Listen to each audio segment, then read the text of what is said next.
and I looked up at this thing over to my left, and it looked like a man except for the nose, and it had blue like around the nose, and his nose was long, and it kind of flopped around, and he was laughing at me, and it was a weird laugh because it was like a honking. It was like honk, honk, honk, honk. He was just laughing. He was not worried about me. He was not concerned one bit. He looked like he came off as he was in total control of the situation. I don't know how he got in my room. He was just there. He had my arm behind my back, and he had a little instrument in his hand that looked to me kind of like a grill lighter, that kind of shaped like that.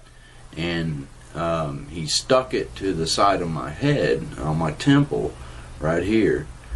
And when he had done that, I seen a doorway open up at the end of my room, over in the corner, kind of above where the closet door was.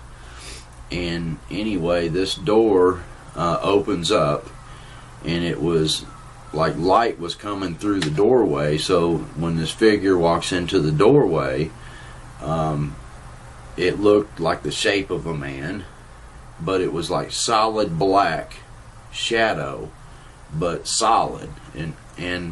And when he stood in this doorway, he began to shift into like a sinister shape.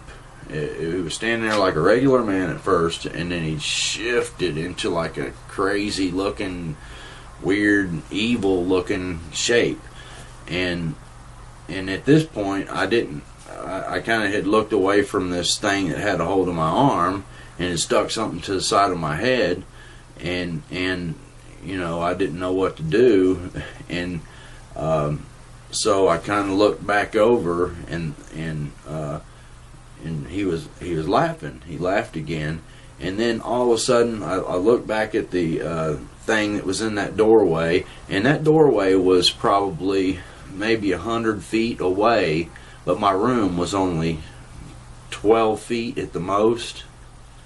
So somehow or another, time and space seemed to be altered, and they kind of shifted my room or something, to where, how can you open a door that is 100 feet from you, and your room's only 12 feet wide?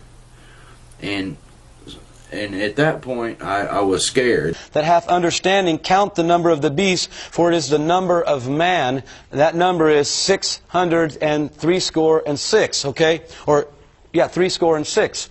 Now, I'm running as fast as I can back to my house because I'm realizing, oh my gosh, my wife is there. She's alone. I'm getting to my house. Another scripture jumps into my heart. Didn't know it. It was from Matthew 24 about the abomination of desolation. I reached to the doorknob. I began to pull the door open, even though that scripture was telling me, don't go into your house, don't return. I opened it up to see the most demonic presence I've ever seen. This presence that I encountered at my front door as I opened the door, I can't tell you that it was the devil himself. He was very dark.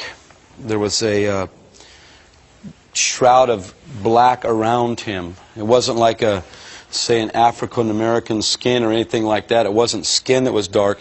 It was a shroud of darkness that was over this being. This being was very sinister looking, and just his presence gripped my heart with great fear. At this point, I began to scream as loud as I could, and I woke up from the dream. As I woke up, I was laying in a pool of perspiration. I literally had a silhouette of my body in the bed, and I shook my wife, and I said, something terrible is happening to me, and I think God is trying to tell me something. And so I told her a few things about what had happened, and she said, no, you're just having a nightmare.